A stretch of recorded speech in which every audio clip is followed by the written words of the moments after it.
Let not your heart be troubled. You are listening to the Sean Hannity Radio Show podcast. All right, glad you're with us. Write down our toll-free telephone number. You want to be a part of this extravaganza. The good polling numbers just flying out of everywhere today for Trump. Very interesting. It proves my theory is that no matter what momentum shift there seems to be in Hillary's favor, usually kind of precipitated by Trump doing something like, fighting Mr. Khan or Judge Curiel or Alicia Machado. It seems to always hurt him when he does that. But people don't like Hillary. They seem to keep coming back to that. And I think at the end of the day, she is maxed out in her support. I'll go over all these poll numbers in the course of the program today. I have got to start with a little bit of a weather alert here. Look, I know it's the inclination of conservative. I'm going to ride this baby out. I'm not, come on, it's going to be fine. I've been through this hurricane, that hurricane. This is now a Category 4. We now know over 140 people, maybe as close to 150 people, have already been killed by Hurricane Matthew. Now, it is expected to hit southern Florida pretty much as I go on TV tonight around 10 Eastern. And then move up the East Coast. It is now claimed all these lives, ripping through Haiti, the Dominican Republic, the Bahamas, and elsewhere. The president now has declared a federal state of emergency in Florida as the hurricane is approaching. The storm now is intensified, as I said, to a Category 4 hurricane. This is a real, clear, significant danger. And it's looking to hit the west coast of, the east coast of Florida. In other words, the Palm Beach side, maybe starting in southern Florida, Miami, a little bit north of Miami, and then moving up Daytona Beach and everywhere from there. It is, and then even into Jacksonville and Savannah. Now, I just urge all of you, if you're told to be evacuated, why gamble with, what's the point? What, to prove that you can tough out a hurricane? The problem is here, the National Weather Service is advising there's going to be a loss of life. There's going to be immense human suffering. I'm using their words, that it's possible. 7 million people by the end of this could be left without power, and some areas are going to be left uninhabitable, potentially for months. When I went down to Baton Rouge recently, it is horrible to see people's homes, street after street, house after house, block after block, neighborhood after neighborhood, empty, destroyed. Everything that was in the house is now on the front lawn. And these homes have to be gutted. It's not fun. So we have 2 million people in the United States as of this moment, mostly in Florida, Georgia. The Carolinas have been urged to evacuate their homes in preparation for what they're calling a direct hit. Now you have Governor Rick Scott of Florida. He's been front and center warning Floridians that the storm is going to kill people after he declared a state of emergency. In South Carolina, Governor Nikki Haley said only 175,000 people have evacuated so far. That's not enough. Even inland, Disney in Orlando is confirming that all their theme parks are going to be closed at 5 p.m. and will not reopen until Saturday. And you've got these satellite images. And when you see that much red and that much orange and that much yellow, that's not good if you look at satellite images. So we've got 2 million people urged to evacuate because it's potentially on a path to kill people in Florida right now. You got thousands of families. I know you're caught in gridlock. Some of you probably in your car right now listening, rolling your eyes saying, yeah, this sucks. By the way, welcome to New York on any given day. That's my life getting into New York City. And the good news is you got me to take you wherever you're going. So the next 3 hours of your life are going to be, we'll fill it with entertainment and information. You'll be fine. And my advice is just take a deep breath in through the nose, out through the mouth, chill out, relax, and you're going to get through this. And if you're in your car and you're in gridlock, that means you made a smart decision. And that decision is to listen to the forecast, get out of the way, protect your life, which is the most important thing. Melbourne, Florida is right in its sights. I think this is going to be a very, very Fort Pierce is in there heading. Look, it's looking like Cat 4 headed right to Jacksonville, the northeastern part of the state. Over by Ponte Vedra, all that area. It's some of the most beautiful part of the country.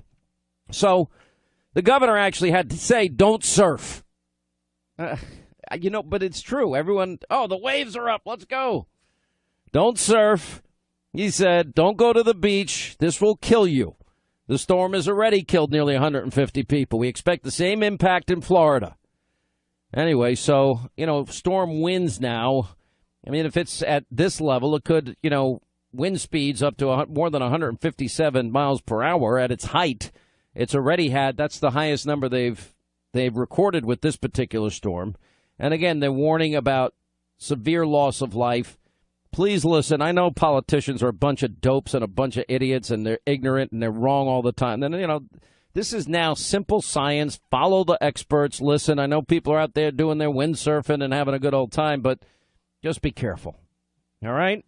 If you want to know the difference between a Cat 3, 4, and 5, well, Category 1 winds range from 74 to 95 miles an hour. Minor damage to property, injuries to people, animals generally isolated. Cat 2 is 96 to 110 miles per hour, expected to produce far more extensive property damage. Greater wind velocities means that debris is going to be posing a greater threat because it's flying all over the place. And a Cat 2 storm, significant structural damage to apartment buildings, mobile homes, shopping centers can be expected. Now you get to a Cat 3 hurricane, 111 to 130 miles an hour. Let's look at this. All right, so Cat 2 goes to 110 miles an hour. All right, there's no pitcher in Major League Baseball that can throw 110. Well, now you get to a Category 3, and now we're up to 130 miles an hour. You ever see John Isner serve at 140 miles an hour? You can't see it. It's so fast. Anyway, that'll cause significant damage to property, humans, animals. If you have poorly constructed frame homes, mobile homes, they're often destroyed. You can even see parts of them flying all over the place. Even well-built frame homes commonly sustain major damage. Significant damage to apartments, shopping centers, especially even those made of wood and steel, can be expected. Electricity, water, commonly unavailable for several days. Now, we're in the Cat 4 category. Winds ranging from 131 to 155 miles per hour. Now, in this category, which is the one we're dealing with, this can cause catastrophic damage to property, humans, and animals. Several structural damage incidents will occur, even to frame homes, apartments, shopping centers. They can all go down on a Cat 4. Hurricanes often include long-term power outages, water shortages lasting from a few weeks to even a few months. It's imperative. And by the way, the rest of the country standing by. We'll be there for Florida. We'll be there for the Carolinas. We're going to be there for Georgia. We're going to take care of our friends. We'll have water sent down. We'll have food and beverages sent down. We'll have cots and blankets if needed. We'll have baby formula medicines and supplies if needed. I promise you, America always steps up. I've seen it too often. So you got to be very, very careful. It's very important that you have a significant amount of non-perishable food and water on hand if you decide to try and ride it out, which I'm highly recommending that you do not. All right? That's the best I can do. I can't make you go. I'm only encouraging you. I think in this one, you might as well err on the side of caution. And I think this is pretty much now a short thing. And by the time we get on TV tonight at 10 Eastern, this is going to be the real deal. And we'll be covering all of that tonight for you. Donald Trump now leading Hillary Clinton by 7 points in Iowa. He's now back up in the very important swing state of Colorado. Trump is also up 13 points in Georgia. And he leads Hillary by 2 points in the Reuters national poll. This is all good news for Donald Trump. It's also even now within the margin of error, 2 points in New Hampshire. That is a huge step in the right direction. In Indiana, he's up by 5. In Michigan, seems like he's lost a little ground, but he's up back in Florida by 1 point, according to the latest Emerson poll. And if you look at Nevada, it's tied dead even, 43-43. In Arizona, he's competitive there, too. It's Clinton plus 2. He's up 11 in Tennessee. If you look at the general election, Rasmussen, he's +2. If you look at the LA Times USC tracking, it's Trump +4. I wonder if they're going to adjust Nate Silver's 538. Because, yes, I believe in polls. Hannity doesn't believe in polls. He cites unscientific online polls. Well, because they show enthusiasm. Plus, it's interesting. I know what's wrong with everybody. Anyway, the latest Rasmussen now, and Trump was down 2 days ago. Now he's up by 2 points, 43 to 41. So if you look at the daily tracking, LA Times poll, he's up by 4, 46.6 to 42.6. The, let's see, WTHR HPI Indiana poll, Trump 56 and Clinton 43. I'm sorry, yeah. No, what did I say here? It's, the question, Trump supporters voting for Trump because they can't support Clinton. Oh, okay, I'm sorry, wrong poll. I stand corrected. Bad host. Been in a rush today. We've had a busy day. A Breitbart Gravis poll has Trump now tied with Clinton, 44-44. What did I tell you yesterday? I cannot predict with any certainty who is going to win. I can't. One bit of good news, the GOP is gaining ground in absentee ballots, voter registration in critical swing states like Pennsylvania, North Carolina, and Florida. Anyway, they have more resources, more volunteers, more offices than they've had before, even in states like Iowa. And the gap is much smaller than it was in 2012. This has been Reince Priebus's real goal now for the last 4 years. Republicans still trail an absentee ballot requests in Iowa, but the gap is a lot smaller than it was at this point in 2012. In Pennsylvania, Democrats, they still greatly outnumber registered Republicans, but the GOP has closed the gap by more than 200,000 voters compared to where things stood in 2012. A lot of it fueled by these party switchers. More than 97,000 people switched from Democrat to GOP this year. And so that actually is encouraging. I'm not saying that but look, the latest Pennsylvania poll is a 3-point race. Another poll that has come out, race relations has gotten worse since Obama's been president. I wonder why. Maybe because he doesn't talk about nearly 4,000 dead in Chicago since he's been president. Nobody knows the names of those victims, over 75% of which are African American. 3,000 people shot in Chicago this year alone. This year alone. Pretty unbelievable. And we got all of this we're going to get to today. Now, I'm going to tell you one thing. I don't actually have come to a different conclusion as it relates to debates. Hear me out on this. I don't think Trump has to win the debates. Honestly. I think all Trump has to do is show that all Hillary cares about, I want to tell you about Donald Trump. Donald Trump hates women. Donald Trump had Trump University. Donald Trump does not have the temperament to be president. Donald Trump 20 years ago did this. Donald Trump 24 years ago did that. Donald, that's what you're going to hear. She can't talk about the economy. She can't talk about the statistics I give you every day. She can't talk about Benghazi, 600 denied requests before, not sending help during, and lying after. She can't talk about this ridiculous Iranian deal. She can talk about Trump's taxes all she wants. All Trump has to do is turn her and say, why did you deduct your old underwear? I think that would be impactful. I mean, at that point, it's checkmate. She's trying to do everything she can do to pay less. Who is she to lecture him? And all he's doing is following the rules and the laws that people like her, lifetime politicians, set up. And she used it herself. So ridiculous. All right, 800-941-SEAN, toll-free telephone number. You want to be a part of the program. We're going to be dipping in and out of our coverage today, going to Joe Bastardi of weatherbell.com. And we have Joe Kelly is down in Orlando. He's going to give us the latest of what's happening on the ground there in Florida.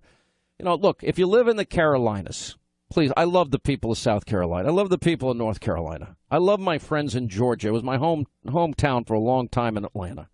I love my friends. My second home is in Florida. Please, please, please be safe. Just be smart. Use your brain. God gave you common sense. They're all warning you this could be very, very bad and very dangerous. And especially if you're in a coastal area, and they're telling you to get out, I would just get out. All right, 25 now till the top of the hour, 800-941-SEAN. We expect by the time I'm on Hannity tonight, 10 Eastern, that Hurricane Matthew is going to be hitting the eastern coast of Florida, the southeastern coast, and moving its way up the coast and headed to the Carolinas and, well, Georgia, the Carolinas. And as we've been warning you that there is a massive evacuation going on in Florida, and I urge everybody, it's already had sustained winds, Category 4, 140 miles an hour, and we really urge you to listen to authorities and get the hell out of there if they're telling you to get out. I know a lot of you are stuck in traffic. You're probably complaining. My advice, if you're not driving, get a beer, get some McDonald's, get something to eat, a little comfort food, listen to the radio show, and enjoy yourself today. Anyway, joining us, Joe Bastardi of weatherbell.com. He's the official weathercaster for the Sean Hannity Show. And we have Joe Kelly. He's our morning guy at News 96.5 WDBO. He's the news director and the morning host. Welcome back, both of you. Joe, rain is there already, I understand it. Yeah, some light rain right now. The wind has been kicking up, Sean, and we've already tested our massive generators outside, and this is a big deal. Walt Disney World Resort closes today in about an hour and 15 minutes. I can't begin to tell you what a big deal that is, and they are telegraphing in advance they're going to be closed all day tomorrow. That is the lifeblood of our community, and they're going to be absolutely flat-out closed tomorrow. What's really important for people to understand here, as we're talking about this hitting the southeastern coast of Florida, Orlando is inland. It's in the middle of the state. So imagine for a moment that we're going to have 100-mile-per-hour winds on I-4 right in front of the Magic Kingdom. And it's not just the wind, it's all of the debris that is flying in the wind. It's all the roof shingles, all of the metal signs, all of the debris that's flying in that wind that could impale things and people, and therein lies the concern. Well, and that's why Governor Scott is saying this will kill people. And anyway, Joe Bastardi, welcome back. You have been following the storm, now for over a week as it's been emerging and how powerful. We now know we've lost up to 150 people so far as the storm ripped through the Dominican Republic and Haiti, causing mudslides and flooding and death. What do you see happening now? Well, just flat out, this is going to be the strongest hurricane ever to hit the area. It's known as the Space Coast now. There simply is nothing on the charts that has ever, hit in that area this strong. And the reason that happens, it's more likely for a major hurricane to hit in the area from Port St. Lucie southward, or, believe it or not, from Charleston northeastward. I point this out all the time. Rhode Island, for instance, has been hit by 4 major hurricanes in the last 75 years. Yet this part of Florida, because of its location, the coast, and the fact that most storms are either coming from the Gulf there or moving northward up along the coast, does not get struck by these. Now, the danger is that people go, well, wait a minute, I wrote out Francis and Jean and this storm and that storm. This is not Francis and Jean, which focused in this 2004, focused their fury in South Florida down toward West Palm and places like that. This is coming directly at you in a way, for instance, that Andrew came directly at Miami. Now, right now, this is not as strong as Andrew. It's encountering some drier air, believe it or not, and looks to be concentric eye walls. In other words, there's 2 eyes right now, one around the other. But what tends to happen over the warm water that's sitting in front of it and the coastline is just before it goes on shore, 6-7 hours before, that may tighten right up, and the storm may go through yet another burst of rapid intensification. And it's not inconceivable this could be a Category 5 once it makes itself to the shore. That's something that you have to consider. But Category 4 is devastating.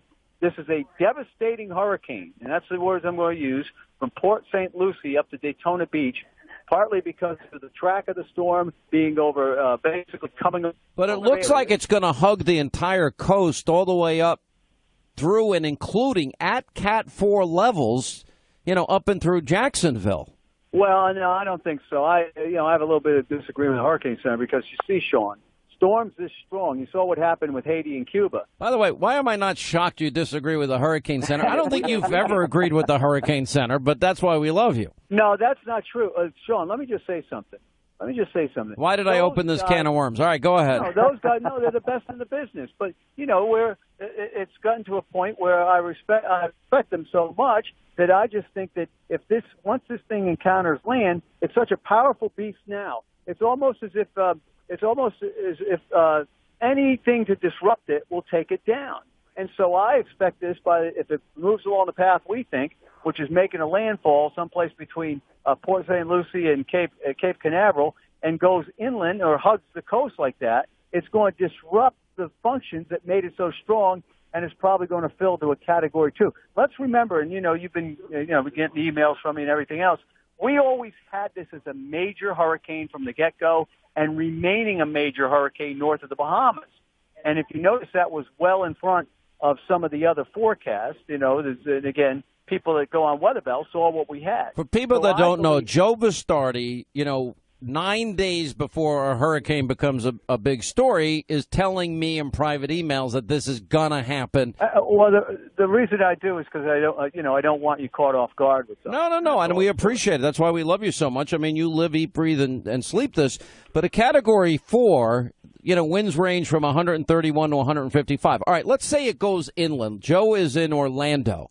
Or let's say people heading up into the Panhandle, or people as southwest as Sarasota. What impact is it going to have across the whole state? And then walk us through Georgia, the Carolinas, and from there. Sure. Well, back at Sarasota, Naples, and those places, not a real big deal. Okay. They'll get northwest winds 20 to 40. That's where I sent my wife and kids, was the other side of the state, to get away from the danger here on the east side of the state. Now, in Orlando, here's a problem with getting those 100-mile-an-hour winds in Orlando. Frictional effects. Once you get 20 miles inland from the beach, the friction cuts the wind speed anyway, 25 to 35%. So what happens is that I could see a gust to 100 miles an hour, but the steady state wind there may be 40 to 60, so gust to 80 miles an hour because of the fact. And then you get, every once in a while you get perfect alignment. It's pouring rain and everything else because of the fact that you have a lot of friction with the surface of the earth. So that diminishes the hurricane. The western side naturally begins to fall apart because of frictional effects. But that's not what's going to be going on the beach. If you've ever experienced these storms and you go down to the beach and you go inland, it's two different things. Even when Sandy was raking New York, the night I was on the set with Sean, and Coulter came in and said, "Joe, where's the big hurricane?" I go, "Why don't you walk down to the Battery and see what's going on down there?" So there's a lot of things that happen just inland. That's a bad storm in Orlando. I would say that the maximum wind gust in Orlando, 80, 90 miles an hour, is a rare event.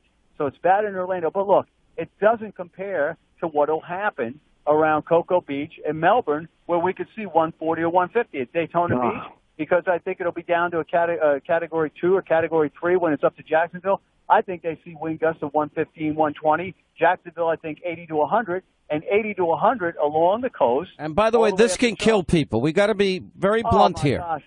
You got to get look, the governor of Florida, what he said times 10. That's, I feel, especially in that Space Coast area, where people don't know, even though they've been through hurricanes, they don't know what a storm like this can do. So, and what will happen is the aspect of this storm by Saturday, even though it'll still be a Category 1 or Category 2, as it's hugging the coast all the way up to Charleston, will turn to rain. That area of South Carolina all the way into North Carolina. How bad is South Carolina? This is important. How bad is it going to be in Georgia? How bad in South and North Carolina, and then beyond? Let's ask that question. Well, this is not a worry up the East Coast. Once you get to the North Carolina-Virginia border, there's very little effect. But what happens is I think you get, just say Savannah, 80 to 100 mile an hour wind gusts, 4 to 7 inches of rain. Charleston, 80 to 100 mile an hour wind gusts, 6 to 12 inches of rain. Wilmington, Cape Fear area, I'd say 50 to 70 mile an hour wind gusts, but a foot of rain. I think there's going to rain. The rain in southern North Carolina, northeast South Carolina, is going to be monumental. And what happens is when to the left side of the storm, as the storm begins to weaken because of what we call baroclinic temperature-driven processes, it rains. Like if you remember Floyd, Floyd came up along the coast, and to the west of Floyd it rained. Remember Irene? Irene came up the coast, and all the flooding was to the west with rain.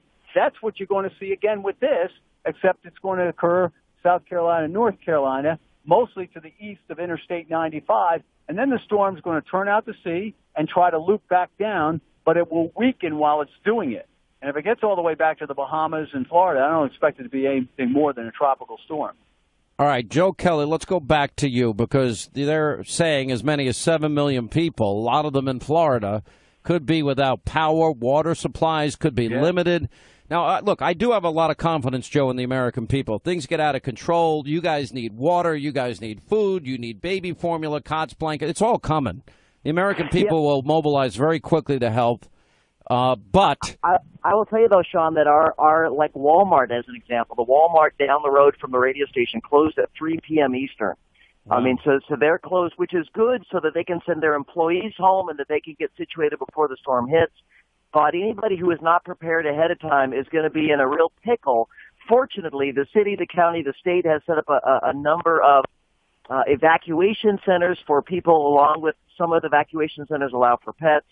But anybody who's not planned ahead, this is a big deal. And Sean, to Joe Bastardi's point about New Hampshire getting hit with more hurricanes like this than we have on the Space Coast, there's a widely believed urban legend here that Walt Disney himself had inside knowledge that this central coast was immune from hurricanes, that NASA themselves knew that this part of the Florida coast was immune from hurricanes, and that's why they built the Space Center here. That's why they built the Magic Kingdom here.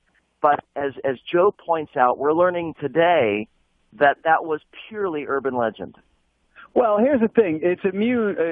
Nothing's immune from anything. Even when you get a flu shot, you're not really immune from anything. But when you look at the history, one time in 400 years, a major hurricane hit from the east.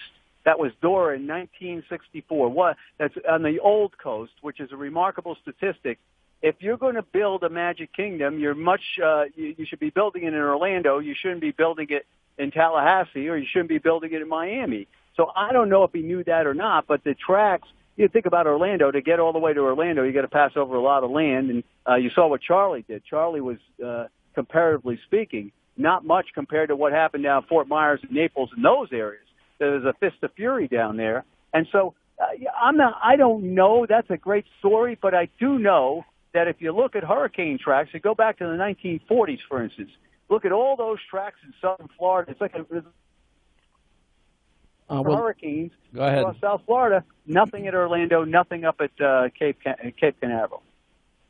Let me ask this question. So you're saying that after we get through Florida up the coast, and, of course, inland, as Joe was pointing out, and then after we go through the coast of Georgia and inland as well, and the Carolinas should get hit, they can get hit really hard, the Charleston area in particular, right? I've got to imagine Charleston's going to get slammed pretty hard here, right? Yeah, but no, it'll be nothing like what's going to happen down the coast. I mean, Charleston will have, in Charleston's history, it's certainly not going to be Hugo, and they've had some bad storms. So, like I said, I think the 80 to 100 mile an hour wind gusts on the coast there, probably at the Battery in there, you'll probably see 80 mile an hour wind gusts. You go get a heck of a lot of rain. I've got my niece that lives down there, my niece Allison. I've already told her, hey, this is what we think is going to happen. So you have to figure that stuff out. So if you know the parameters, if you say, okay, I say in Charleston, 80 mile an hour wind gusts and 6 to 10 inches of rain, hopefully people could understand what they need to do to adjust to that. All right, guys, I want to thank you both. Now, we're going to check back in with you in about an hour. Less than an hour, about 40 minutes at the bottom of the next hour, just to get an update. What time do you think it's hitting? About 10 o'clock Eastern really hits land when I get on the air, right? Well, I think by that time, Category 1 conditions are going to be occurring all along the Florida coast. I think the Category 2s probably begin a little bit after that. As far as the main, the eye, where you can say, well, the eye is on shore, I think that's after midnight, between midnight and 6 a.m., someplace. So when I'm on the air at 10 o'clock tonight, we'll know a lot about what is happening, correct? Yeah, well, yeah, the show is beginning now, really, along the coast. So it'll be well underway by then. Guys, thank you both. We'll have you back in about 40 minutes from right now. Thank you both, Joe Kelly and, of course, Joe Bastardi. All right, hour two, Sean Hannity Show, right down our toll-free telephone number. We'll get to your calls in the next half hour, 800-941-SEAN. You want to be a part of the program, watching Hurricane Matthew as it now strengthens to a Category 4 hurricane, about to make landfall in a couple of hours on the eastern coast of Florida. We'll also check back in with Joe Bastardi and Joe Kelly on the ground for us in Florida and get you the very latest updates and all of that. But first, joining us is a longtime good friend of mine, and she is the author of numerous best-selling books. The latest, of course, is In Trump We Trust. Ann Coulter is with us. How are you, Miss Coulter? Good to talk to you. Good to talk to you, Sean Hannity. 12 New York Times bestsellers. That's right. This is now is it 12 or 13? This is 12. Didn't I say 13? I gave you one extra book the last time. Great. How do you feel about the election right now? About the same as I have since he came down the escalator. I always thought he had a 90% chance of winning the nomination and a 60% chance of winning the presidency. And I haven't really changed, and I hope I would like to tell your listeners, don't be discouraged no matter what state you're in, just vote. Let them be exuberant. I think the map is going to be very different from any map we're used to seeing in our lifetime. States that have been completely out of reach for Republicans, I think could be in play. And you know, who knows? Maybe we'll lose Utah because of the Mormons. So I don't think so. I don't think there's any chance. Mormons are loyal Republicans, unlike so many of your friends, Sean. But because of the issues Trump is running on, the issues I've been dying for a president to run on, it really changes normal categories, and I think that's what I think. So just don't forget to vote. If you were going to, well, let me ask you this. What did you think of the debate between Tim Kaine, Mr. Interrupter, and Governor Mike Pence the other day? Oh, my gosh. It was like being on TV with Paul Begala or these liberals. That's when true. did smirking become, the go-to move on the left? I've never heard anyone say, I really like her show. I just wish Rachel Maddow would smirk more. That is the defining characteristics of MSNBC. It is apparently the defining characteristic of the entire Democratic Party, this mocking and smirking. I mean, whatever people say about Fox News, I can't think of anybody on Fox News who smirks. There's no that smirking and interrupting. That's point one. Point two is it's interesting to me that that Kaine is playing so much to identity politics, to this social justice warrior thing, that in his opening statement he's going right back to segregated America. And then later in the debate, when he's asked about guns, he, like all Democrats, lied and said, oh, yes, I'm a proud gun owner, and then moved into one of the people killed at Virginia Tech, who was a Holocaust survivor. Well, a lot of people are killed at Virginia Tech. It's very strange that they keep going to, pushing the buttons of identity politics. One of the things I like about Trump is that he just blows through all that by appealing to all of us as Americans. Look, I think the Trump agenda is actually very, very profound and very, very simple at the same time. And yes. I think this is one of the biggest choice elections America's ever going to have. Now, I don't really disagree with your assessment about 60%. I don't know. But if you look at the polls, I mean, it is so tight. It is so close. I think it could go either way. And it's ridiculous that people so many people might make their decision on whether or not a candidate robotically regurgitates prepared lines written by other people as a qualification for president. That is a bit frustrating personally to me, because that's what professional politicians do. It's not what Trump does. It's not who he is. And with that said, I'm not sure what impact these last two debates will have. But for me, the election has this. We're either going to fix our economy and go back to cutting taxes and allow trillions of dollars back into the country and become a country that has one of the lowest corporate tax rates, so they'll invest in America, or raise taxes. We're either going to... I think it's so much bigger than that. Well, I didn't finish my point because you interrupted me. Election where we decide whether we're going to be America or not. I mean, you have these huge hurricane warnings coming through. It's gone through, Haiti and the Bahamas, headed for Florida. Well, what is the number one predictor of how many people will die in a disaster, whether it's an earthquake, or hurricane or whatever it is? It is the standard of living. First world countries take care of their own.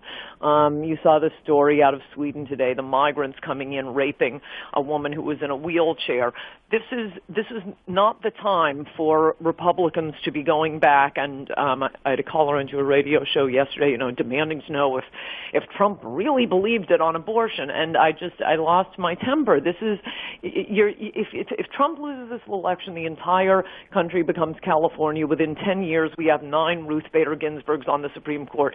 You are not only losing abortion, you are not only losing your guns, you are losing your country. And that's why the Democrats, Tim Kaine particularly in that debate, it was kind of embarrassing how he was doing it, and the entire media, they want to fixate on Donald Trump's personal baggage. Look, we've been trying to get anybody else to raise these issues for us, particularly, mainly immigration. Also, did you see today, or I guess yesterday, a refugee being flown in from the Congo, vomiting and with diarrhea, died upon landing in O'Hare. So our entire government policy, immigration policy, is to replace ourselves with other people from the third world. That will continue at breakneck speed under Hillary Clinton, because the Democrats figure we'll have a governing majority, and the rich think, great, we get the cheap labor, and who cares about the working class, and who cares about America? But to most Americans, the most precious thing we own is being an American citizen, and that will be, about the same as being a Haitian citizen or a citizen of the Congo. If we lose this election within 10 years, there will be no point to what you do, to what I do, to the cable news. It will be gone in a decade or so, and there's no coming back from that. I think it is that deep and that profound. But just to finish my thought, it's about the economy. It's about raising taxes, cutting taxes. It's about energy independence or dependence. It's about repealing Obamacare, not repealing it. It's about impacting this country for generations with our Supreme Court. It's about saying radical Islam or not. It's about gambling with Americans' lives or vetting refugees like Trump wants to do. It's about border security for national security purposes and the economy. It's about our military. It's about our role in the world. It's about education. There are deep and there are significant and profound differences between these two people. And Hillary doesn't want to talk about the economy. Hillary doesn't want to talk about her foreign policy because she's failed. So the only thing she's got left is Donald Trump said 22 years ago, blah, blah, blah, blah, blah.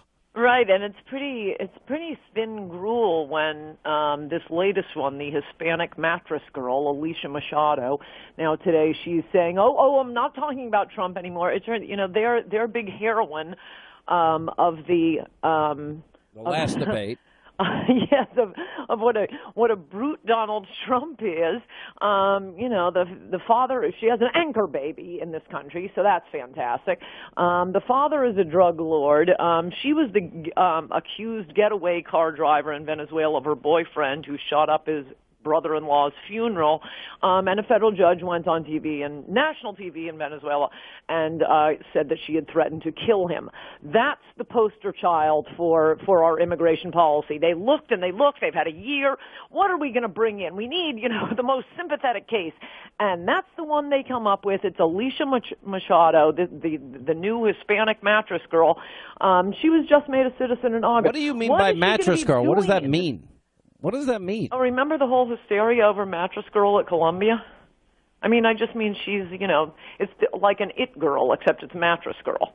Oh, good grief. The media goes I am not crazy. responsible if this is obscene in some way, and I don't even know what you're referring to. I'm just Have you asking. been in a coma for the last 2 years? There was that woman doing an art project, walking around with a mattress on her back, and the whole thing turned out to be fake. Oh, I remember. Okay, now I know what you're talking about. Oh, for Pete's sake. Oh, for You have to keep up with the news, Sean. That's what I do for a living. All right, keep going. Yes, You're doing an excellent job. Thank you. What is a Hispanic mattress girl going to be doing in this country now? What are her job skills? No, we'll be supporting her and her anchor baby for the rest of their lives. That's how you save Social Security. That's how you save Medicare, give tax cuts, and not blow up the federal budget by not bringing in lots of third world immigrants and immediately putting them on, having them collect welfare. Well, that was number 2 or 3 on Donald Trump's list of deportation priorities. When I saw Kaine and Pence talking about Social Security, I was a little frustrated. And by the way, Pence was fantastic. But I was a little frustrated that Pence didn't say, no, we can shore up Social Security if we stop bringing in all of these immigrants who immediately go on Social Security. This is for our poor people. This is what this election is about. Do we take care of our own, or do we? I mean, the only way you stop having migrant crises is when the entire world is exactly the same. One country is no different from another, so there's never a reason to move from one country to another. But good luck to the rest of the world when you don't have the United States of America around to save you anymore. Well, I think that's all a good point, and it's really a scary time for me. You know what's so frustrating to me? There's so many. What do you think in terms of tactics that Trump ought to use as she dumps the kitchen sink? What would you advise him if you were talking to him? I'm interested. Well, this one's going to be trickier than the other ones because CNN is doing it, and it's going to be, quote, town hall, as if these are ordinary Americans. So I assume it's going to be one Khizr Khan after another standing up and denouncing Trump for this or that policy. Now, of course, Trump has to be nice to these people. But at some point, if it goes the way I expect it to go, I think he's got to start saying to the 90 million people watching, look, I've spoken directly to millions of people in America. I hold 30,000 person rallies, and the main issue Americans are worried about is not transgender bathrooms. It is not global warming. Can we talk about the issues that some of your viewers may be interested in? But he's a charming person. And I just think he has to be charming at the debate, which I think he will be. He's come back from debates. I mean, I thought it was a draw. I wrote about it last week. Yeah. I thought it was good when he's on policy, but I suppose the one thing that he needs to keep in his mind, you win on policy. Don't let them distract you. I agree. He should with pivot off personal stuff. And in fact, for any personal question, he should just say, that's not important. This is what's important. Agreed. Trade, immigration, and he can have Stephen Miller, his speechwriter, in the back room say, go to my webpage responding to each one of the personal attacks because, listen, America, this is the combine that is running the country. They are running it for their own benefit. You're suffering. You're going to keep suffering. If you want to change things the way they are, you have one choice to vote for Trump, and that's why they don't want to talk about the issues. They want to talk about anything but the issues. And then, of course, you got to watch out, like, for example, Hillary's planted questions in Haverford or her climate change question in 2007, where the college student that they manipulated spoke out. And then, of course, Steve Harvey just hands you every question ahead of time, apparently. I didn't know that. I've never been a guest on Steve Harvey's show. Wait, isn't that great? Do your listeners know the details of that she had a little girl at a rally hold up her hand and ask something about, what was it, about how Trump is mean to women, and it turns out it was a planted question. They got a child actress to ask Hillary this question. I actually have it. Listen to this. Hi, Madam Secretary. I'm Brennan, and I'm 15 years old. At my school, body image is a really big issue for girls my age. I see with my own eyes the damage Donald Trump does when he talks about women and how they look.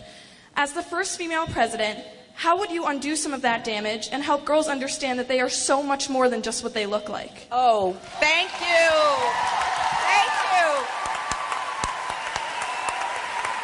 Thank you. Wow. I am so proud of you for asking that question. Yeah, I love planted questions, too. my oldest brother's wife used to work for Johnson & Johnson. She got all these women's magazines. She was Harvard Business School. She never read them. But my brother read them all. And having spent, all this time reading all these women's magazines, he told me that his conclusion was the articles were all only one of two varieties. One, how to get a man. Two, why you don't need a man.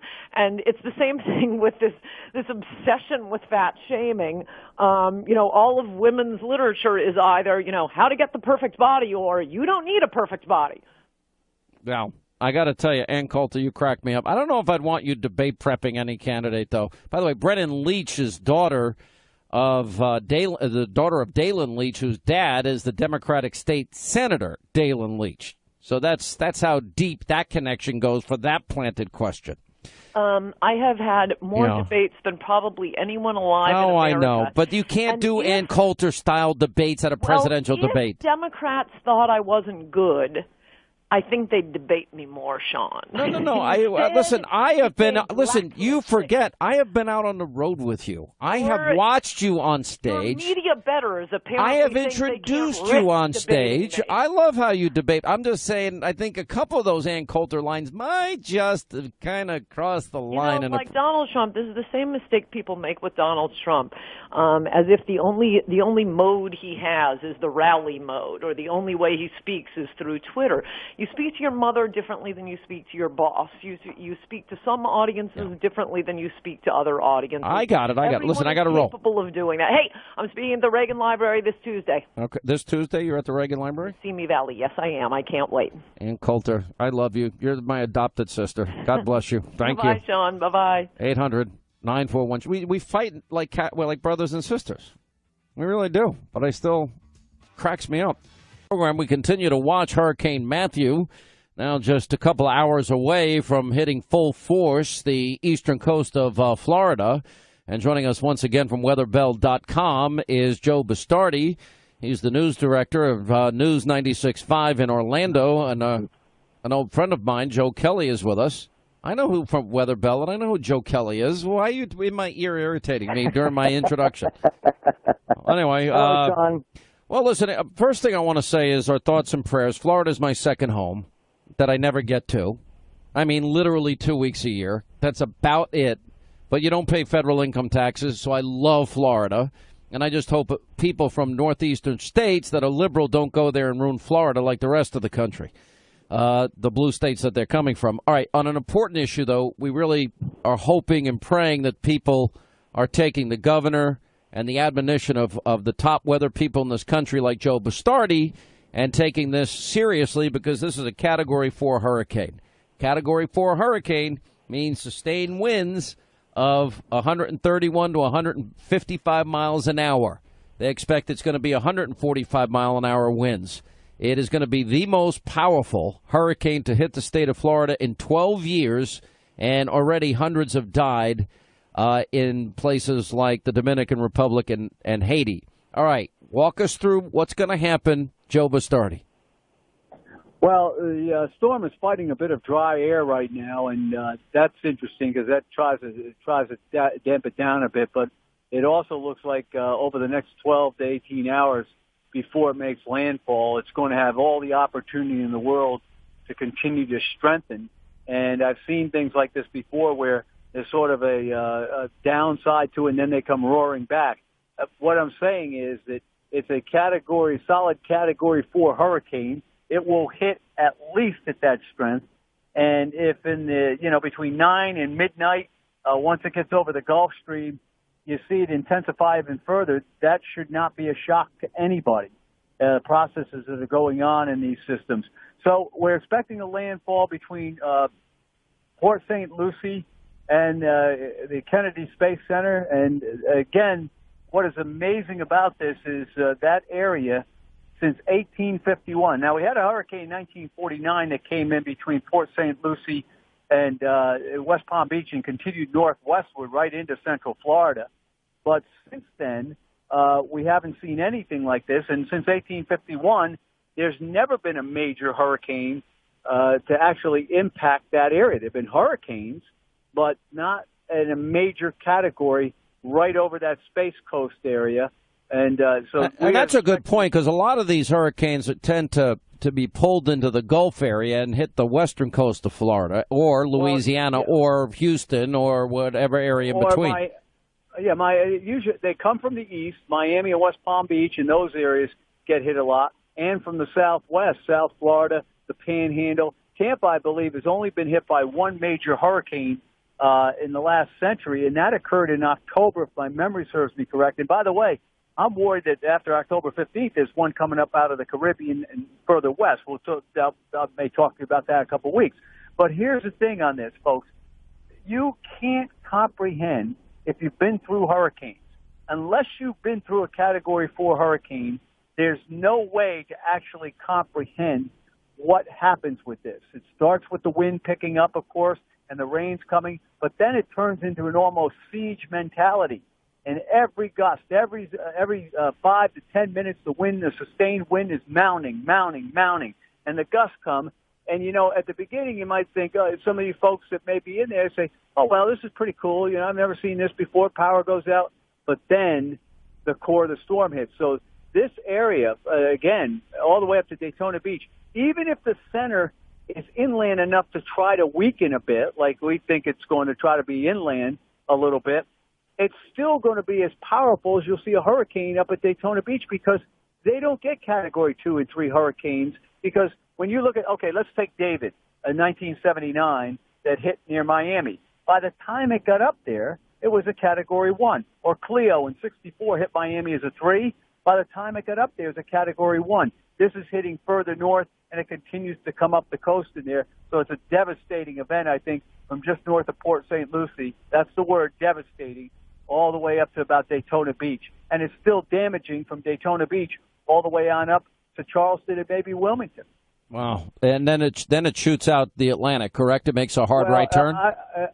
It doesn't shoot. Well, that's what that's what the models are showing, that it breaks. Well, it wanders out, because shooting is when they start moving. All right, I'm sorry, I'm not an official weather guy like you, Mr. Bastardi, but I mean, you know what I'm saying. The models show that it will make a right turn. It won't shoot right. It'll make a right turn into the Atlantic, and probably from the Carolinas and north, it's not going to be a significant impact to the rest of the country. That's exactly right, but it's a amazing different way. Instead of continuing out to sea, it'll start turning south again and may wind up in the Bahamas or Florida a week from today as a ghost of itself. So you've got we have something that you see in the Pacific, folks.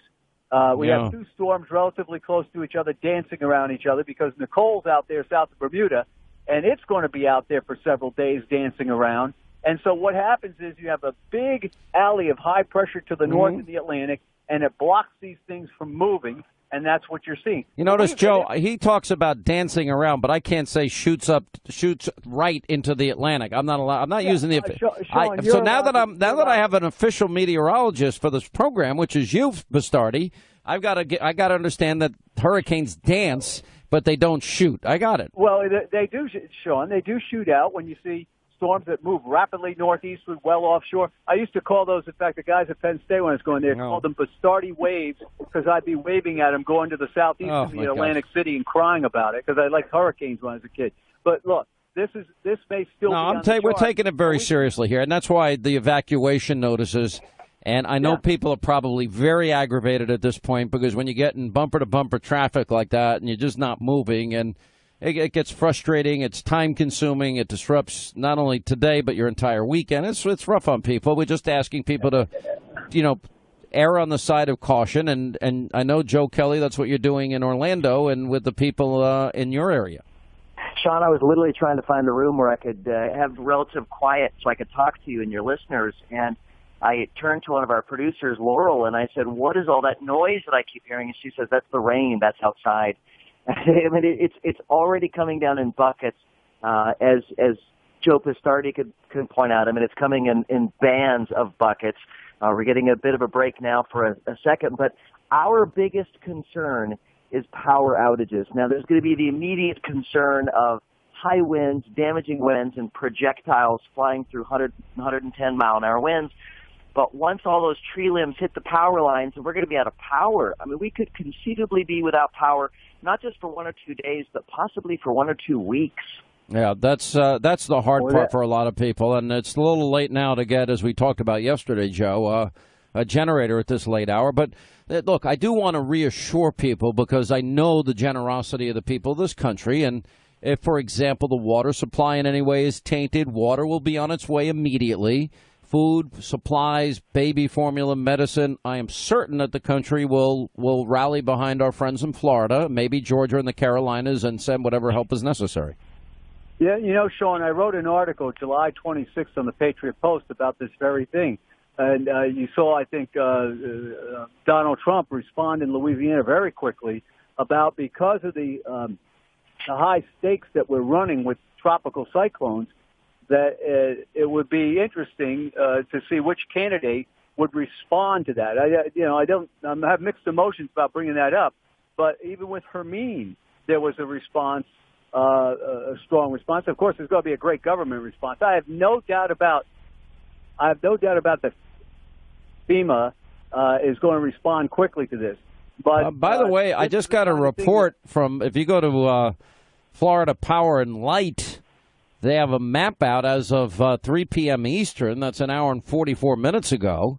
More than 13,300 customers already without power. Yeah. Across 7 counties, and a few other counties have, are suffering as well. I mean, look, this is already impacting Broward and Palm Beach County, Miami-Dade, Martin County, and St. Lucie County. Sean, we get afternoon storms pretty much every day in the summer and in the springtime.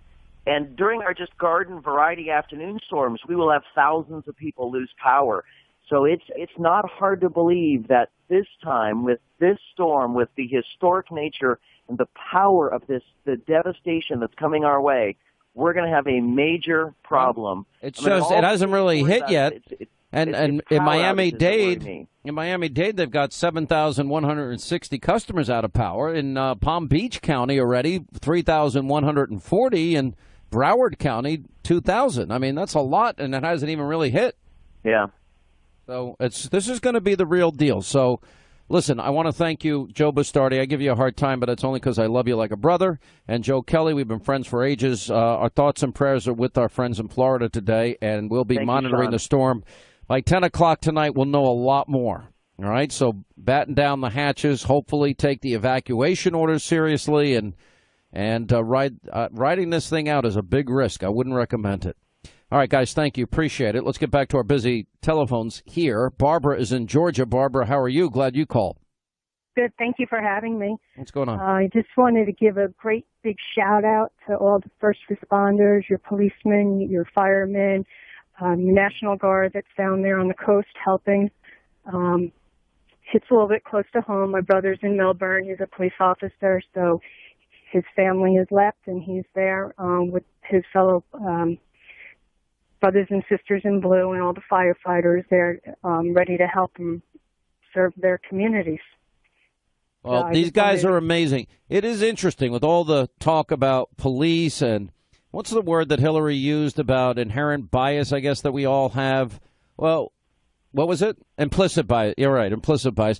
You know, the amazing thing is as everybody's evacuating, and the cops are the ones that stay there. The cops are the ones that rescue the people that were stupid and didn't leave.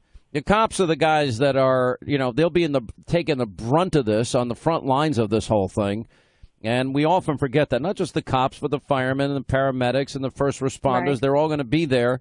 And that one idiot that didn't leave is going to be helped out by these brave men and women in uniform in one way or the other. But, again, hopefully people are listening. Thank you, Barbara. Speaking of Florida, again, we'll stay there in Tampa with Daniel listening to 970 WFLA. How are you, Daniel? Good, Sean. It's really great to actually jump in and actually finally get to speak with you. You're one of my biggest idols. I recently got into politics about a couple of years ago, and me and my family are diehard supporters of you. We watch your show almost every night. I have you on DVR. I try and catch you when you're live, and you're a great, great, great guy, man. Anyway, the reason I'm calling is I do live here in Florida. We are seeing a little bit of rain. I do want to send all my prayers and thoughts to anyone that is going to be involved with this. my initial reason for calling you is I wanted to bring up something that I thought would be important. Seeing how the debate is this Sunday, and with the catastrophic events that have recently happened down in Haiti, I think it would be a key point for Donald Trump to bring up the millions of dollars that the Clinton Foundation is supposedly that they owe to Haiti. I mean, listen, I brought this up the other day. I mean, Bill Clinton was protested outside his office because all the money that was pledged never got there. And I went to Haiti with Reverend Franklin Graham. I went to the Dominican Republic. I went to Haiti with him. And I got to tell you, it was shocking. I mean, the earthquake there. I mean, first of all, we did a helicopter flyover. You cannot believe. I mean, this was, what was it? A couple of years after. It was, people were living with tarps over their homes, and it's the majority. All you see are blue tarps everywhere.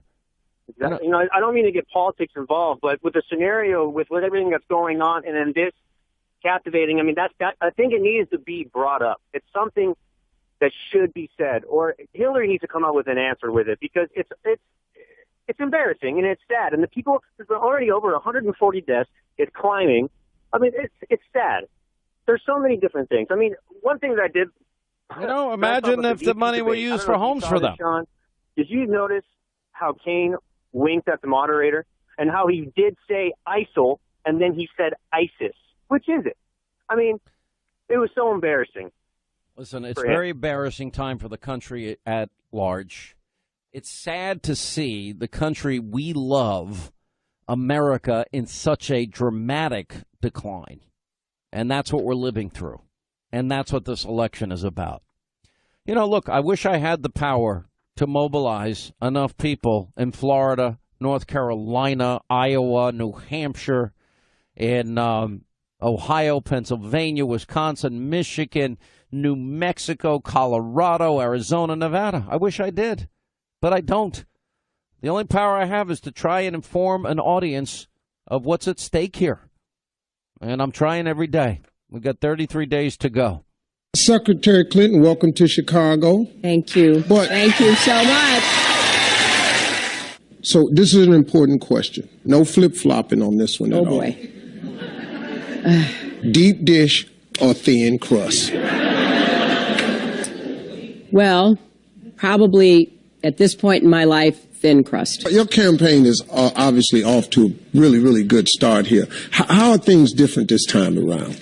I think I'm different. I think that I have learned a lot. Race is such a hot-button issue in America these days, and we tackle it often here on the show. We get into several conversations about it. How would you better bridge the racial divides as you see it? Well, I want to thank you for raising it, kind of helping people to think about it. Because, look, there can be no doubt that we still face systemic racism. I did a show that aired this week on gun control and gun violence. And this is not only a Chicago problem. This gun violence is nationwide. Right. How do we reduce gun violence in this country? Well, again, I thank you for having that show, which made a real impression on a lot of people. Listen, Secretary Clinton has broken major ground for women everywhere, but can she identify another woman who's done the same? Now, she's going to try in this edition of Two Lies and a Truth. Now, we've got three women here, but only one is today's female groundbreaker. She is the first and only woman in America to earn the Grandmaster title in chess. All right, we each get to ask the women three questions, okay? So, ladies first, of course, so Secretary Clinton starts us off. Well, let me ask each of you, what got you started with chess? Okay, you can only ask one of them the question. Okay, so I'll pick you. It's a great question. I got involved with chess because my father taught me at age 5. Let me ask you number 3. What's it like to be a role model? It's wonderful to be able to impact the one person positively. So, Secretary Clinton, what did you learn on your most recent visit to Flint? Well, I learned, Steve, that everything I feared about what had happened there actually understated the impact that drinking lead-contaminated water for nearly 2 years has had on that community. And I met with mothers who are scared to death about their children's futures. I met with some of the children. Now, Flint's problems go beyond water. What's your plan to address the problems facing cities like Flint with poverty, joblessness, and crime? Well, you're right. I mean, Flint is a predominantly poor, predominantly African-American community, about 100,000 people. And they have suffered from the loss of jobs, the lack of investment. Imagine, by the way, News Roundup Information Overload Hour here on the Sean Hannity Show. 800-941-SEAN is our number you want to be a part of the program. Imagine there's a fully scripted television show in which Donald Trump is given every single detailed question ahead of time. Well, no problem for Hillary to come out of hiding to do the Steve Harvey show. Upon arrival, you and Steve Harvey will take a seat. You will participate in an interview with Steve for approximately 3 to 5 minutes in length. Questions from audience member Robin Rick. Robin is a supervisor at Manhattan Beach Unified Schools kitchen. Will come up. Hi, Steve. I'm a grandmother of 12 kids, and by now I'm running out of things to do with them. Blah, blah, blah, blah, blah. Questions from Steve to you. What do you think of Robin's question? Note, you'll be standing up during this segment. It runs 8 minutes, and they will introduce the surprise guest for 6 minutes into the segment. The show always starts with Steve fielding questions from their studio audience, blah, blah, blah, blah. And it goes on. During the segment, we will display this picture. When they displayed the picture, Hillary had already seen it. Oh, my goodness. Oh, where did that come from? Oh, my gosh. I can't believe that picture is there. Then, segment 2, your sit-down interview. This will be a chat. It is structured so the two of you can have fun and tackle topics important to you. Welcome to Chicago. Important question. No flip-flopping. Deep dish or thin crust. It's all written out ahead of time. Your campaign is obviously off to a great start. How are things different this time around? Sound familiar? Because they wrote it out ahead of time. Then, race. There's such a hot-button issue in America. We tackle it often here. How would you better bridge racial divides? 4, let's talk criminal justice reform. You acknowledge the existence of systemic racism. How would you combat that? And then it goes on from there. Who does this? Peter Schweitzer is with us, author of the New York Times bestseller and also now put into a DVD, Clinton Cash, the untold story of how and why foreign governments and businesses help make Bill and Hillary rich. How are you? Hey, I'm good, Sean. How are you? I'm good. Did you ever hear of a presidential candidate getting a script, the questions, the answers all ahead of time? Never. I mean, the example I would draw would come from history, Sean. You remember the expression, a Potemkin village. And this was in Tsarist Russia. The Empress of Russia, Catherine, was told everything was great in the country, and she actually wanted to go out in the countryside and see people. So they erected this fake village that was supposed to make things look good. That's what this reminds me of. It reminds me of this sort of artificial creation that is designed to give the impression that this is a candidate who's on the ball, who's focused, who's there, and I think clearly is not. So, to me, it's very troubling about the collaboration of the media with any political candidate, in this case Hillary Clinton, but to me it also signifies this is not a campaign that is confident about their candidate and their candidate's ability to interact with people in a freewheeling way. Well, then you got to imagine that she's not probably too comfortable going into Sunday night's debate, although, look, let's be honest, I mean, her and Tim Kaine are like robots. I mean, they have memorized their lines. Donald Trump said this 20 years ago. He said this 19 years ago. He said this 17 years ago. Donald Trump is bad for America. I mean, that's basically the whole thing. Is that what we want for a president or not? Well, look, I think that, debate preparation is important, and we know Hillary's going to do a lot of that. And she's a lawyer by training, and lawyers, of course, learn to memorize certain cases and certain bits of information. So she is going to be that way. The problem is, I think, for the Clintons and the Clinton campaign, is they don't want to have press conferences. They don't want to have freewheeling interaction with the press. I think a lot of it has to do with the fact that there's very difficult questions that she does not want to answer. And I think it's really a question in these debates, at the end of the day, whether the moderator does this or does that, ultimately it's up to the candidates. And I think it's up to Donald Trump to raise the issues in an effective way that sort of puts her on the spot and forces her to answer these difficult questions. And we'll have to see if that happens on Sunday. I'd like to see him bring up the Saudi Arabia question. How does somebody that claims to be a champion of women's rights, gay and lesbian rights, and religious freedom take all this money, not just from Saudi Arabia, but other countries that practice Sharia, and that these are countries that persecute women, that kill gays and lesbians, and persecute Christians and Jews? How do you explain taking all that money? She should give it back. Yeah, and I think this sort of goes to the heart of the question. People don't like Hillary Clinton. I mean, that's what the polls indicate. I think it's for a variety of reasons. But I think at the end of the day, some people will vote for somebody even if they don't like them. The question is, do they think they can't trust them? And do they think that that person that they're putting into office is serving somebody else's interests other than their own? And I think with the Clintons, that goes to the heart of the issue of the Clinton Foundation, the speaking fees, the money from Saudi Arabia. You mentioned the money from all of these foreign interests. I mean, I think Governor Pence in the vice presidential debate put it out perfectly, which is, look, we have a political system designed to prevent foreign money from influencing our politicians. And the Clintons erected an apparatus that allowed a way around that. It allowed foreign entities to curry favor and get benefits from the Clintons. That, I think, is the short answer to it. Mike Pence brought up, while she was Secretary of State, that foreign nations were donating to the Clinton Foundation. Hillary denied it. What's true? It's absolutely true. And not only were foreign nations donating, foreign governments donating, she was required by her agreement with Barack Obama to disclose if there was going to be any change. That, if a country went from giving $1 million a year to giving $2 million a year, well, we know that Algeria and other governments upped their donations or donated to the first time, and that was never cleared with the State Department. So Pence is absolutely right, and the Clintons completely walked all over Barack Obama and the so-called ethics agreement that they had signed with him. It's stunning to me, and I think it ought to be center point.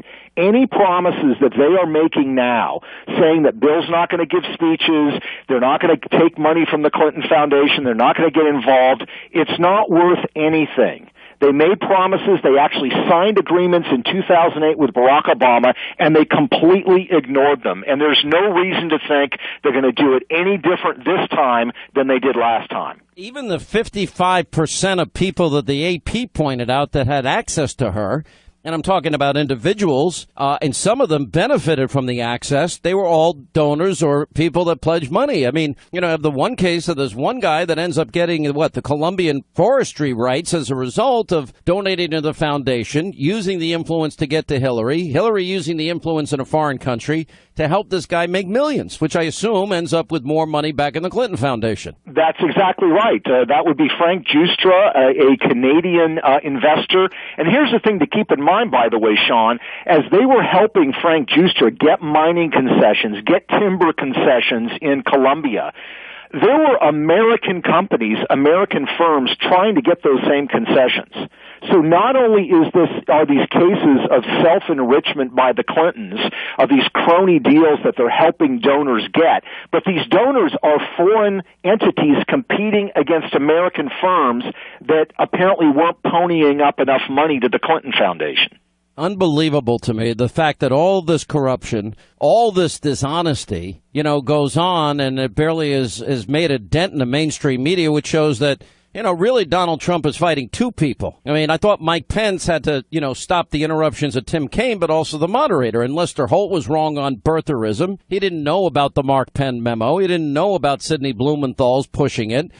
He acts like this is only a Trump issue when, in fact, it was Clinton that started it. And the same thing goes, with his opening question about the economy. You would think the economy is sunshine, rainbows, and cotton candy, and it's just not true. And then the issue of Iraq. Donald Trump was against the war. Oh, he said to Howard Stern, I guess so. Yeah, no, I mean, you're absolutely right, Sean. I mean, there's always the issue of media bias in the way in which moderators in particular, but also, some journalists handle these issues. I would say, though, look, at the end of the day, the way that ethics and these issues become center point in this campaign is if they are raised by the candidates themselves.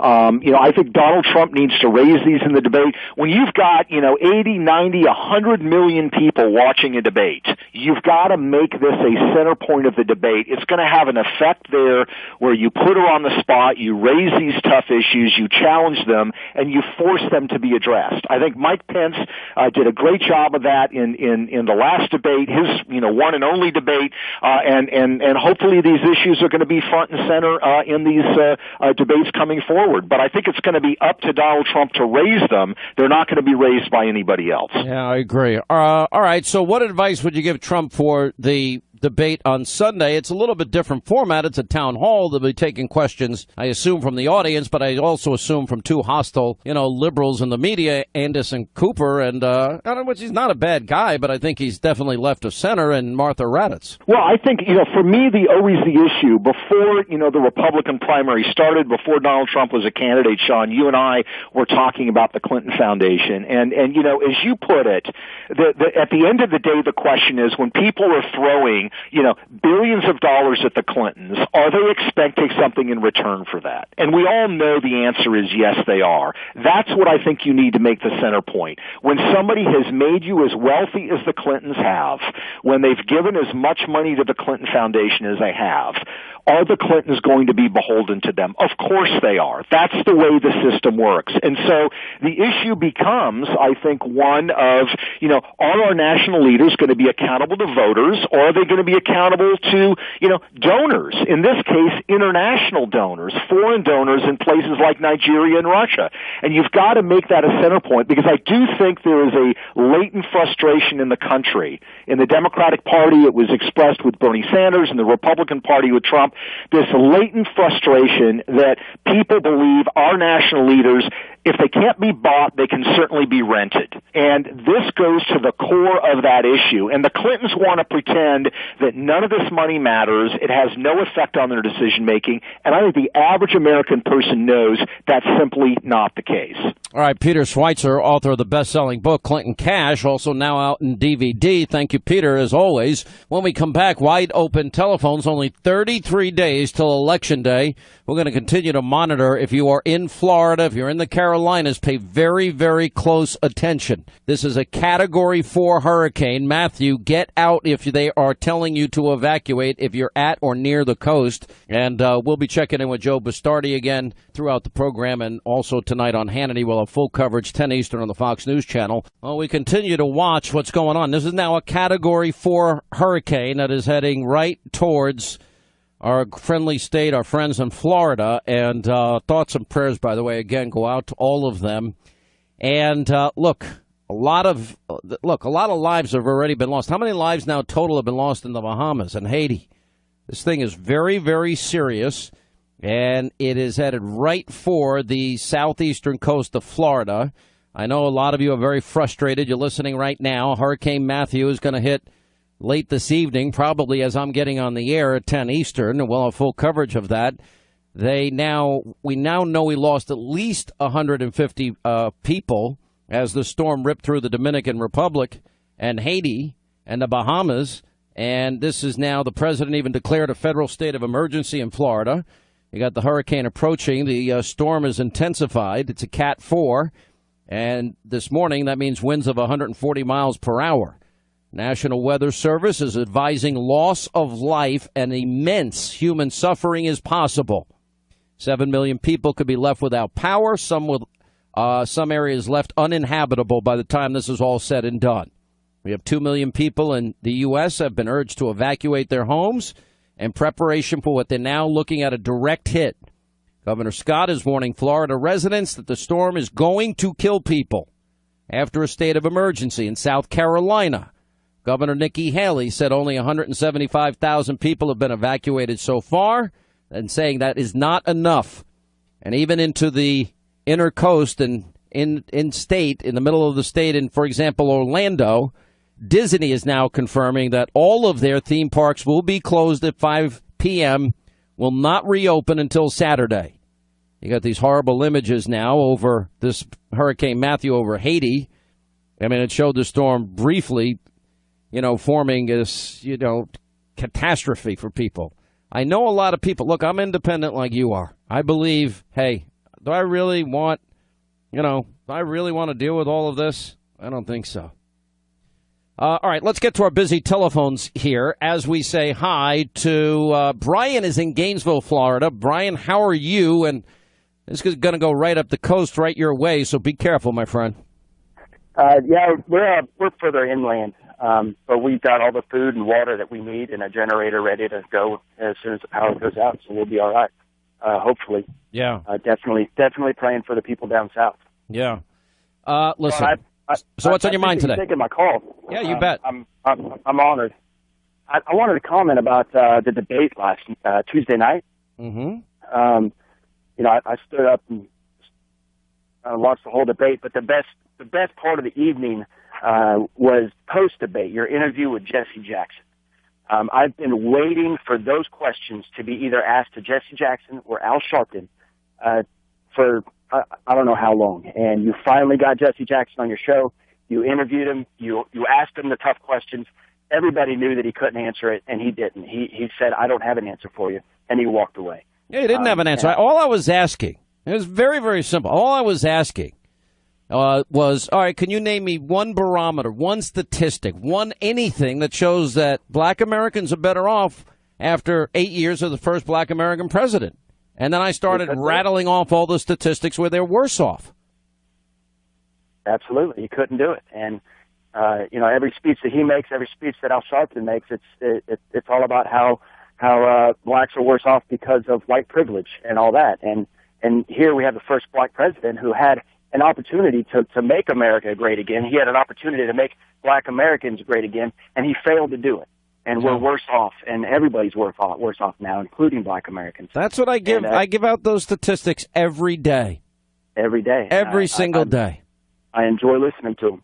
And it was just, it was so awesome for someone to finally ask Reverend Jackson those questions. And he didn't have an answer. I was kind of shocked. I was actually amused by it in another way, but I was kind of shocked he had no answer. And I understand it. I mean, because there's not a case that you can make about how Obama's had a successful presidency. And the only people that make that case, well, in the last 20 seconds, we created 10,000 jobs, but then they're going to ignore the 8 years. You are judged on the 8 years you are president. And in 8 years, we have 12 million more Americans on food stamps, 8 million more in poverty. And he doubled the national debt. And the lowest home ownership rate in 51 years, the worst recovery since the 40s, and, of course, the lowest labor participation rate that we have had in this country since the 70s. So 95 million Americans out of the labor force. That's nothing to be proud of. No, it's not. All right, man, appreciate it. MJ is in California next on the Sean Hannity Show. What's up, MJ? How are you? Glad you called. Hi, Sean. First, let me say I must apologize to you. I used to talk to you all the time through the 2008 and 2012 elections defending Obama. I am a black female Christian, and you are so right. And, I am just praying that the black community is not going to fall for the schemes and the speeches that they fell for in 2008 and 2012, and I was one of them. But, Sean, I just want to commend you for taking a stand for what you believe, and I know. I'm going to tell you something, MJ. One of the hardest things for all of us as human beings is to ever admit we got something wrong.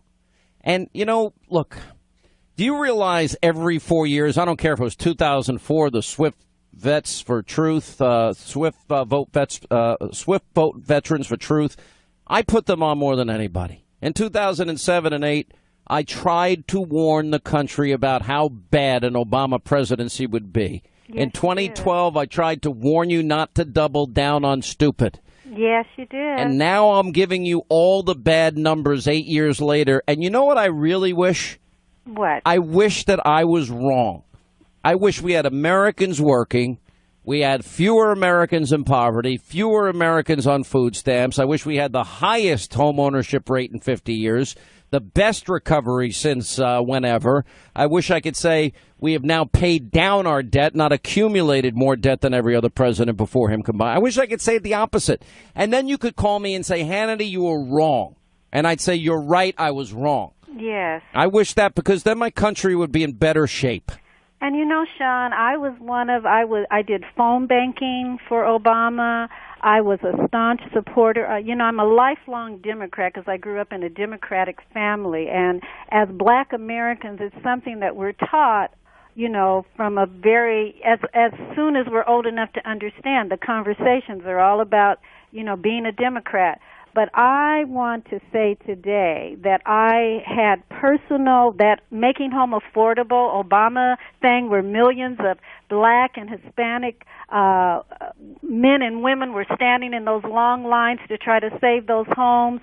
And, I had 2 women in my church, elderly, that almost lost their home as a result of Obama, and the reason that they went along with that because his name was on it. And then she wrote a letter, and he sent her a letter about a student loan.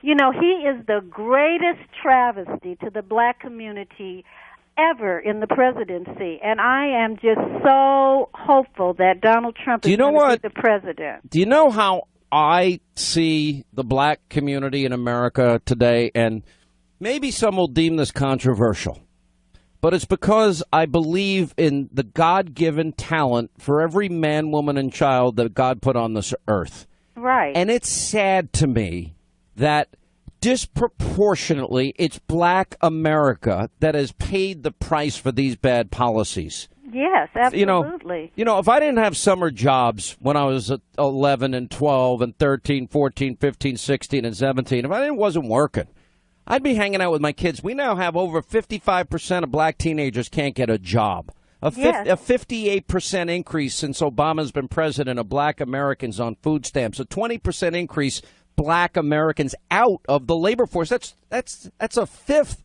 of Black America that has suffered. Sean, the thing is this whole, Black Lives Matter. This country, we must stop this division of ourselves based on the color of our skin. We are Americans. And as Americans, right, if we don't wake up and see that Donald Trump is the best hope that we have of making this country strong, if we still fall into those same pits, how long are we going to keep saying, we're Black Americans? Hey, you know what the best thing we could do? Well, why have we failed inner city schools and allow this to go on year after year after year? Yes. It is, we're betraying, look, the word education comes from the Latin derivative, educare, to bring forth from within. Now, that's predicated on a belief that God put in every human soul talent and brilliance, and we're not bringing it out. And all of that great talent is being wasted, and we are setting these kids up for failure in their life, putting them in a position that they will not get the education that they need to be competitive in a tougher and tougher economic environment. And if we love these kids, we're going to take these schools back. We're going to have these kids go into school, put their hands on the desk, sit up straight, give the teacher an apple, wear a tie, jacket, uniform, and learn. Learn to read, learn writing, learn arithmetic, and study. That's right. And we're doing it because we love them and we believe in them. And Sean, if the Black community, the Hispanic community cannot see that Hillary Clinton is nothing but a farce. I mean, if you look at her, I'm a Christian woman, so I pray. And, you can see that it's all self-motivated. It's all for herself. She no more cares about the Black or Hispanic community than, the man in the moon.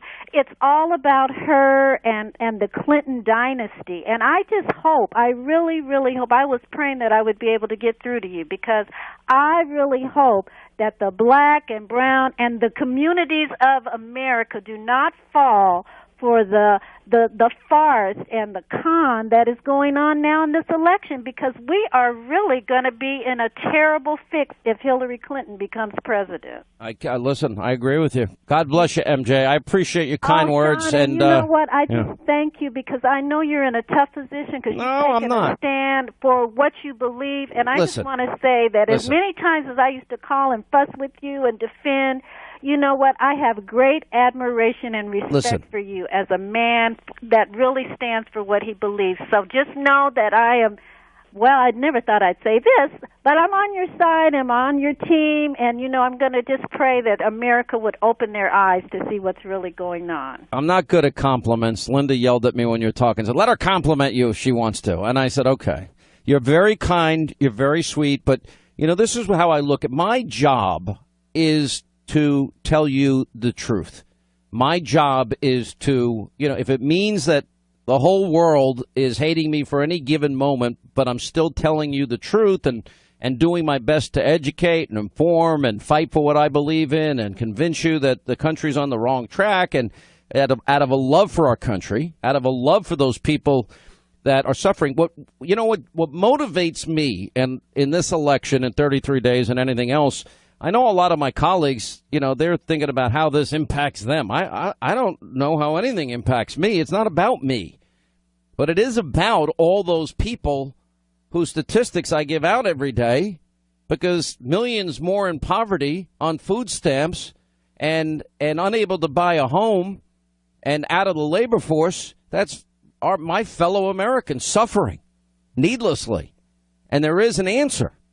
There are answers to these problems. And it's rooted, I think, and I argue, in conservatism. Limited government, greater freedom. I think it's rooted in lower taxes for corporations, so they want to bring their companies here and build their factories here and build their manufacturing centers here and use America. It's rooted in energy independence. It's rooted in all these things. It's rooted in stopping illegal immigrants that are competing for the few jobs we do have and lowering wages. It's about keeping America safe and not bringing in people, gambling with the lives of the American people. It's all true.